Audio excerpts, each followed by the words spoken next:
Panorama group, जो सोचता है वो करता है। प्रदेश के मुख्यमंत्री की प्रदेश के लोगों से मुलाकात की यात्रा के ऊपर लगातार इस तरीके से प्रहार करना, ये आपकी घबराहट को दर्शाता है। क्योंकि हकीकत है ये कि जब तक ये लोग सत्ता में रहे थे, कभी इन्होंने जनता से संवाद करना या जनता के बीच जाना जरूरी नहीं समझा। जहां एक तरफ राजद का कांग्रेस के साथ यहाँ पे गठबंधन है, वहीं उनके वरिष्ठ नेता, उनके राष्ट्रीय अध्यक्ष सीधा ये बयान देते हैं कि ममता बनर्जी जी को इस गठबंधन का नेतृत्व करना चाहिए। तो जो दरारें उनके बीच में हैं, उन्हीं दरारों को वो एनडीए गठबंधन के भीतर भी देखना चाहते हैं, क्योंकि उनसे ये बर्दाश्त नहीं होता कि एनडीए गठबंधन के तमाम पांचों घटक दल इतनी सहजता के साथ एक दूसरे के साथ कैसे हैं। मैं मानता हूं कि अभी कुछ दिन पहले संजय झा जी के यहाँ जो डिनर हुआ है, उसको लेकर भी ये व्याकुलता है। नमस्कार, आप देख रहे हैं न्यूज़ फॉर नेशन। मैं आपके साथ विजय सिंह। नेता प्रतिपक्ष तेजस्वी यादव बिहार के मुख्यमंत्री नीतीश कुमार के महिला संवाद यात्रा पर जो पैसे खर्च किए जा रहे हैं, उसके लेकर लगातार वो सवाल खड़े कर रहे हैं और पैसे कहां कहां खर्च होंगे, किस तरह से खर्च होंगे, सारे डाटा को बता रहे हैं। और वहीं इसी को लेकर जब सवाल किया गया केंद्रीय मंत्री चिराग पासवान से, और वहीं चिराग पासवान से ये भी सवाल किया गया कि आप विधायक बनने के लिए भी कर रहे थे, चुनाव लड़ने की बात कर रहे थे, उस पर भी क्या कुछ कर रहे हैं चिराग पासवान, सुनवाते हैं उनके बयान। देखिए, दिक्कत ये होती है कि जो लोग जनता के बीच जाते नहीं है ना, उनको इस बात की शिकायत दूसरों से रहती है कि क्यों वो जनता के बीच जा रहे हैं। उनके परिवार के सदस्य ने मौजूदा मुख्यमंत्री जी के बारे में जिस तरीके से टिप्पणी की है, जहां वो टिप्पणी अपने में एक तरह निंदनीय है, शर्मनाक है, वहीं दूसरी तरफ प्रदेश के मुख्यमंत्री की प्रदेश के लोगों से मुलाकात की यात्रा के ऊपर लगातार इस तरीके से प्रहार करना, ये आपकी घबराहट को दर्शाता है। क्योंकि हकीकत है ये कि जब तक ये लोग सत्ता में रहे थे, कभी इन्होंने जनता से संवाद करना या जनता के बीच जाना जरूरी नहीं समझा। जब जब ये या इनके परिवार के सदस्य सत्ता में आते हैं, तो अहंकार इतनी चरम सीमा पर होता है कि जनता के बीच जाना तो दूर, जनता के लिए दरवाजे भी इनके बंद रहते हैं। ऐसे में मौजूदा मुख्यमंत्री नीतीश कुमार जी की इस यात्रा के भय से, ये डर का ही परिणाम है कि एक के बाद एक जहां व्यक्तिगत टिप्पणियां मुख्यमंत्री जी के ऊपर की जा रही हैं, जहां अशोभनीय टिप्पणियां उनके ऊपर की जा रही हैं, तो ये बेफिजूल के आंकड़े, डाटा निकाल के दिखाए जा रहे हैं। क्या इससे पहले जब इनके परिवार के सदस्य इस पद पर थे और वो लोग जब किसी कार्यक्रम में जाते थे, तो क्या उस पर खर्चा नहीं आता था? ये एक व्यवस्था का हिस्सा है, पर इसको इस तरीके से प्रदर्शित करना, इसको इस तरीके से दिखाना आपकी घबराहट को दर्शाता है। आगामी विधानसभा में उपचुनाव ने दर्शा ही दिया। जिस तरीके से 4 सीटों पर उपचुनाव हुए थे और एनडीए का 100% स्ट्राइक रेट रहा था इस उपचुनाव में, और उसमें तो कई सीटें ऐसी हैं जिसको ये लोग अपनी जागीर मानते थे। बेलागंज जैसी सीटें ये लोग सोचते थे कि हम लोग कभी इस सीट को हार ही नहीं सकते। जब ऐसी सीटें ये लोग हारे हैं, तो इस बात की घबराहट इनके मन में इतनी ज़्यादा है, क्योंकि परिणाम इनको अब दिखाई दे रहे हैं। मैं मानता हूं कि इन 4 उपचुनाव ने कम से कम इतना तो दर्शा दिया कि जो हम लोग का लक्ष्य है 225 सीटें जीतने का 2025 बिहार विधानसभा चुनाव में, उस लक्ष्य को हम लोग पार करने जा रहे हैं। और इसी बात से डर कर ये लोग बिना बात का विषय उठाने का प्रयास कर रहे हैं। जो चीज राज्यसभा में देखी जा रही है, कांग्रेस के लोग लगातार हमलावर है भारत प्रेसिडेंट पे, कैसे देखते हैं इस तरह की? कल भी बहस हो गई है खड़गे जी में। और देखिए, मैं मानता हूं कि इस तरीके से चेयर के ऊपर टिप्पणी करना कतई उचित नहीं है। और कांग्रेस और इनके तमाम घटक दल जिस तरीके से कॉन्स्टिट्यूशनल पोस्ट पर, कॉन्स्टिट्यूशनल संस्थाओं पर जिस तरीके से ये लोग आरोप लगाते हैं, ये सही नहीं है।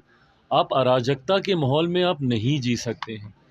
आपको संस्थाओं पे यकीन करना होगा।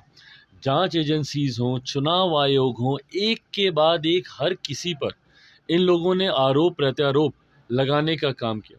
और अब जिस तरीके से चेयर के ऊपर भी ये सवाल उठा रहे हैं, ये कतई जायज़ नहीं है। वो एक संवैधानिक पद है जो संविधान की मर्यादाओं में रहते हुए निर्णय लेने का कार्य करता है। ऐसे में जब आप उस चेयर के ऊपर इस तरीके की टिप्पणी करते हैं, ये कतई उचित नहीं है। आप चुनाव को लेकर आप टिप्पणी करते हैं, चुनाव आयोग को लेकर टिप्पणी करते हैं, जिन राज्यों में आपकी सरकार बनती है वहाँ पर आप चू नहीं करते, बट जहाँ आपकी सरकार नहीं बनती वहाँ पे ईवीएम पे ठीकरा फोड़ते आप नहीं थकते। अगर आपको विश्वास ही नहीं है चुनाव आयोग पर या ईवीएम के द्वारा, तो आप बताइए ना, फिर आप लोगों ने झारखंड में इतना भव्य शपथ ग्रहण का समारोह क्यों किया? मना कर देते। महाराष्ट्र में तो आप लोग यही सवाल उठा रहे हैं ना। तो अगर महाराष्ट्र में ईवीएम से चुनाव हुए वो गलत है, तो झारखंड में ईवीएम से चुनाव हुए वो सही कैसे हैं? कल प्रियंका गांधी जी जब सदन में बोल रही थी, वो भी इसी ईवीएम के परिणाम से जीत कर आई हैं, और उसके बाद वो बैलेट पेपर की वो मांग कर रही हैं। तो जहां पे परिणाम आपके पक्ष में आए वो सही। अगर इतना ही है तो आप हिम्मत दिखाइए, जितने आपके सांसद, जितने विधायक हैं जो ईवीएम के माध्यम से जीते हैं, सबका इस्तीफा करवाइए। पूरा विपक्ष एक साथ एकजुट होकर बोले कि हमें नहीं इस व्यवस्था पे यकीन, हम सब इस्तीफा दे रहे हैं। आज ही घोषणा कर दीजिए कि अगले किसी भी विधानसभा के चुनाव या लोकसभा के चुनाव जो ईवीएम के द्वारा कराए जाएंगे, हम उन चुनाव में हिस्सा नहीं लेंगे। पर ऐसा नहीं करेंगे। आपको सत्ता का सुख भी भोगना है जिन राज्यों में आपके पक्ष में परिणाम आए हैं, संसद में भी आपको जाना है, विधानसभा में भी आपको जाना है, पर उसी संसद और विधानसभा में खड़े होकर जिस प्रक्रिया के माध्यम से आप चुनकर आए हैं उसके ऊपर आपको उंगली भी उठानी है। और उंगली उठाते उठाते टीका टिप्पणी करने से आप चेयर पर भी इस तरीके के विवादित बयान देने से आप बाज नहीं आते। ये गलत है, ये लोकतंत्र की मर्यादाओं के प्रियंका गांधी खिलाफ। के पहले भाषण को कैसे देखते हैं? कल उन्होंने जो पार्लियामेंट में भाषण दिया, उनका पहला भाषण था। राहुल गांधी ने तो बोल दिया मुझसे बेहतर। नहीं, ये बात तो खैर सही है। ये तो सभी जानते हैं कि भाई राहुल जी थोड़ा सा बोलने के मामले में कमज़ोर हैं, प्रियंका जी उनसे बेहतर देती हैं, बट भाषण देने की शैली से ज़्यादा कंटेंट क्या है वो मायने रखता है। आप उनमें किन बातों को उठा रहे हैं, किन तथ्यों को आप रख रहे हैं। जब संविधान पे चर्चा हो रही है तो कांग्रेस के नेता क्यों नहीं उस काले अध्याय को याद करते हैं जब इन्हीं के नेता के द्वारा, इन्हीं के प्रधानमंत्री के द्वारा देश में आपातकाल लगाया गया था।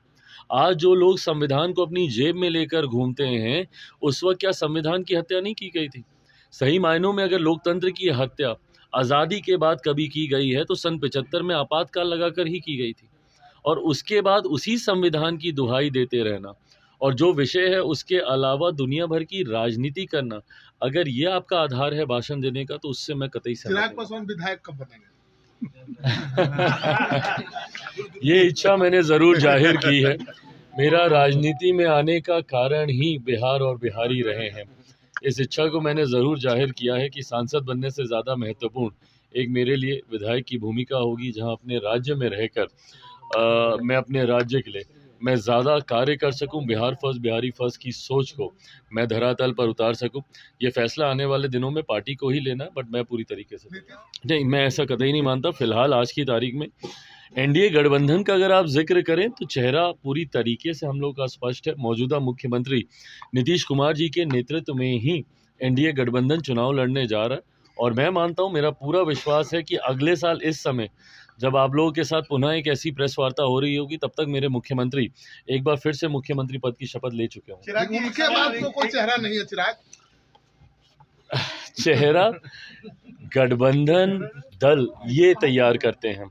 मैं मानता हूं आज की तारीख में गठबंधन पर बिहार की जनता का विश्वास है, और उस गठबंधन का नेतृत्व फिलहाल बिहार में मौजूदा मुख्यमंत्री नीतीश कुमार जी ही कर रहे हैं, और वही चेहरा होंगे और वही अगले मुख्यमंत्री भी होंगे। चिराग जी, निजी चैनल पर साक्षात्कार देते हुए नेता प्रतिपक्ष ने कहा है कि जिस तरह से बीजेपी ने नीतीश कुमार को डुबोया है, उसी तरीके से चिराग पासवान को भी डुबो देंगे।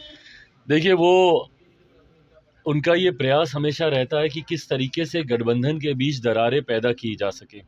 जितने भी विपक्ष के दल हैं और जितने भी विपक्ष के नेता हैं, वो निरंतरता में इस तरीके की बयानबाजी करते हैं ताकि एनडीए के घटक दलों के बीच किसी तरीके का विवाद उत्पन्न हो, एक दूसरे के प्रति अविश्वास उत्पन्न हो। इस तरीके की भूमिका उन्होंने, विपक्ष ने हमेशा निभाने का प्रयास किया है, क्योंकि ये उनका अपना अनुभव रहा है। जिस तरीके से सो कॉल्ड इंडिया अलायंस के बीच ही जितने भी घटक दल हैं उन्हीं में विश्वास नहीं है, एक दूसरे की टांग खींचने के लिए जो लगातार तत्पर रहते हैं। राहुल जी अभी जिस पद पर बैठे नहीं हैं, उस पद से उनको कैसे हटाया जा सके और ममता बनर्जी जी वहाँ पर जाकर बैठ जाएं, इसके लिए प्रयास चल रहा है। तो अविश्वास का माहौल जिस तरीके से आप बिहार में ही देख लीजिए, कांग्रेस और राजद के बीच में अविश्वास का माहौल नहीं है। जहां एक तरफ राजद का कांग्रेस के साथ यहाँ पे गठबंधन है, वहीं उनके वरिष्ठ नेता, उनके राष्ट्रीय अध्यक्ष सीधा ये बयान देते हैं कि ममता बनर्जी जी को इस गठबंधन का नेतृत्व करना चाहिए। तो जो दरारें उनके बीच में हैं, उन्हीं दरारों को वो एनडीए गठबंधन के भीतर भी देखना चाहते हैं, क्योंकि उनसे ये बर्दाश्त नहीं होता कि एनडीए गठबंधन के तमाम पांचों घटक दल इतनी सहजता के साथ एक दूसरे के साथ कैसे हैं। मैं मानता हूं कि अभी कुछ दिन पहले संजय झा जी के यहाँ जो डिनर हुआ है, उसको लेकर भी ये व्याकुलता है, क्योंकि ये लोग हमेशा चाहते हैं कि किसी तरीके से हमारे बीच में कोई दरारें पैदा हों। पर मैं उनको इस बात का विश्वास दिलाता हूं, मेरे विपक्ष के तमाम साथियों को, कि उनकी इन बातों का कोई असर एनडीए के घटक दलों के ऊपर नहीं होने वाला। एक साथ, एकजुटता के साथ हम लोग चुनावी रण में उतरने जा रहे हैं और इसको जीतने जा रहे हैं। तो आपने साफ तौर पर सुना कि चिराग पासवान ने अपना इच्छा जाहिर करते हुए कह रहे हैं कि हम बिहारी हैं, बिहार के लिए काम करना चाहते हैं और आने वाले समय में चुनाव लड़ेंगे विधायिका का। और वहीं जिस तरह से बात करें कि जो 2025 में का उन्होंने साफ तौर पर कहा है कि मुख्यमंत्री नीतीश कुमार के नेतृत्व में है, वो चुनाव लड़ा जा रहा है और वो अगले इसी समय वो शपथ भी लेंगे। तमाम खबरें न्यूज़ के साथ। नमस्कार।